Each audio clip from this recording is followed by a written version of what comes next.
মায়ের হাতে হাতে মেখে দেওয়া মাছ রান্না করব। এর আগের ভিডিও তো রান্না করেছিলাম, তখন কিন্তু দেখাইনি যে আম্মা কি কি দিয়ে হাতে মেখে নেয়, তার জন্য কিন্তু আজকে দেখিয়ে দিচ্ছি।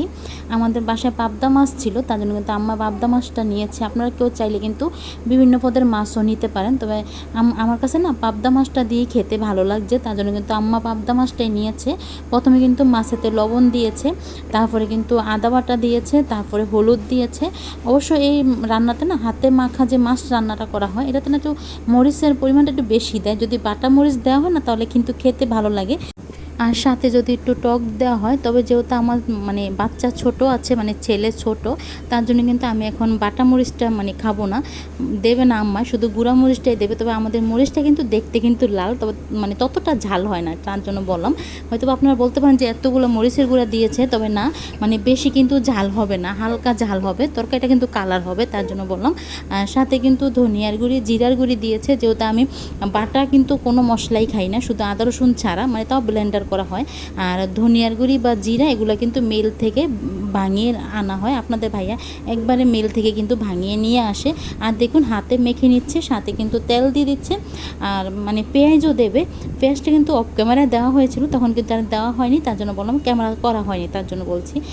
আসসালামু আলাইকুম everyone, welcome to back to my channel. দূরে কাছে যে যেখান থেকে আমার ভিডিওটা দেখছেন, আশা করি আল্লাহর রহমতে সবাই ভালো আছেন। আলহামদুলিল্লাহ, আপনাদের দোয়া এবং ভালোবাসা আমরাও ভালো আছি। প্রতিদিনের মতো আমি আরও একটি ছোট্ট ভিডিও নিয়ে হাজির হলাম। আজকের ভিডিওটা আমি রান্নাঘর থেকে শুরু করেছি। আজকের ভিডিওটা দেখে দিলাম কিভাবে হাতে মেখে মাছ রান্না করি। যেহেতু আমার আম্মা হাতে মেখে দিয়েছিল, আমি ওইটাই আপনাদের সাথে শেয়ার করে নিচ্ছি। আমার আম্মা কিন্তু হাতে মেখে দিয়েছে, আমি কিন্তু পরে রান্নাটা করে নেব, তার জন্য বললাম। আমার ছেলের গাড়িটা দেখা যাচ্ছে, সামনের রুমটা দেখিয়ে দিচ্ছি। আমার ছেলে না এখন সামনের রুমে নাই, আবার গাড়ি তো কিন্তু নেই। আমার ছেলে এখন আমার আম্মার সাথে বারান্দায় বসে আছে। আগের ভিডিওতে বলেছিলাম আমার আম্মা ওকে বারান্দায় নিয়ে বসতে হয়। সকালে একবার আমি নিয়ে বসি, তারপর আবার দেখা যাচ্ছে আমার আম্মা যখন ডায়াবেটিসের হাঁটা যখন হেঁটে বাসায় আসে, তখন কিন্তু আবার দেখা যাচ্ছে আমার আম্মা বসে বারান্দায়। তারপর আবার দেখা যাচ্ছে আবার দুপুরবেলা কি বিকেলবেলা কি বারান্দায় যাওয়ার জন্য কান্নাকাটি করে।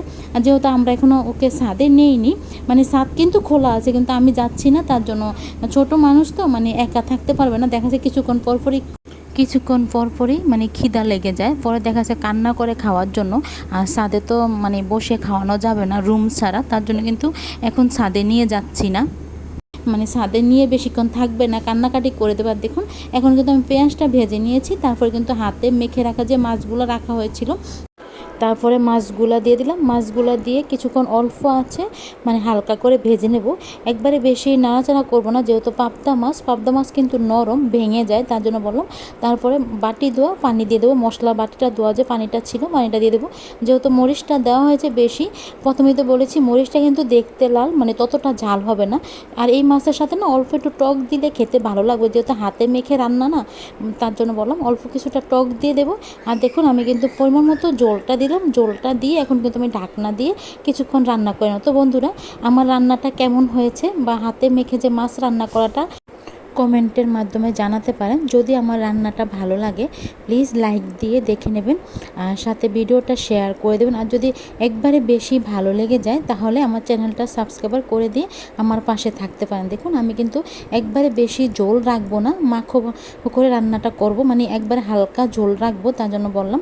এখন কিন্তু আমি আমের শলিটা দিয়ে দিচ্ছি, আমের টকটা ছিল যে শুকনো করে রেখেছি, এখন কিন্তু ভালো করে ধুয়ে এখন কিন্তু আমি দিয়ে দিলাম। আমি একটু টকটা একটু বেশিই দিচ্ছি, ততটা টক হবে না, যেহেতু ডেগা আম তো দেওয়া হয়েছিল, তার জন্য কিন্তু অত বেশি টক হবে না। তা দেখুন টকটা দিয়ে কিন্তু ভালো করে মিশিয়ে দিচ্ছি, তারপর কিন্তু ঢাকনা দিয়ে রেখে দেবো। প্রথমে বলে দিচ্ছি বেশি কিন্তু ঝোল রাখবো না, কিছুক্ষণ ফুটানোর পরে কিন্তু আমি চুলাটা অফ করে দেবো। আর দেখুন বাইরের দিকে চলে আসলাম, এখন না অনেকটাই রোদ উঠেছে, রোদের জন্য তাকানো যাচ্ছিল না, প্রচুর গরম পড়ছে, তার জন্য বললাম। আর কিছুক্ষণ বাইরের দিকে ক্যামেরা করে নিচ্ছি, বেশি কিছু দেখা যায় না, যতটুকু পারি অতটুকুই আপনাদের সাথে ভিডিওর মাধ্যমে শেয়ার করার চেষ্টা করি আমি। তো বন্ধুরা, আমি তো এখন ভিডিওতে ভয়েসটা রেকর্ডিং করছি, যে কোনো শব্দই আসতে পারে, প্লিজ আপনারা ক্ষমা সুন্দর দৃষ্টিতে দেখবেন। আর আমার কথায় যদি কোনো ভুল ত্রুটি হয়ে থাকে, তাহলেও কিন্তু আপনারা ক্ষমা সুন্দর দৃষ্টিতে দেখবেন। আজকের ভিডিওটা এই পর্যন্তই, আজকের ভিডিওটা আর বেশি বড় করব না, আবার নতুন একটা ভিডিওর সাথে দেখা হবে। ভালো থাকবেন সবাই, সুস্থ থাকবেন সবাই। আর সবাই কিন্তু আমার ছেলের জন্য দোয়া করবেন, যাতে আমার ছেলেটা ভালো থাকে, সুস্থ থাকে।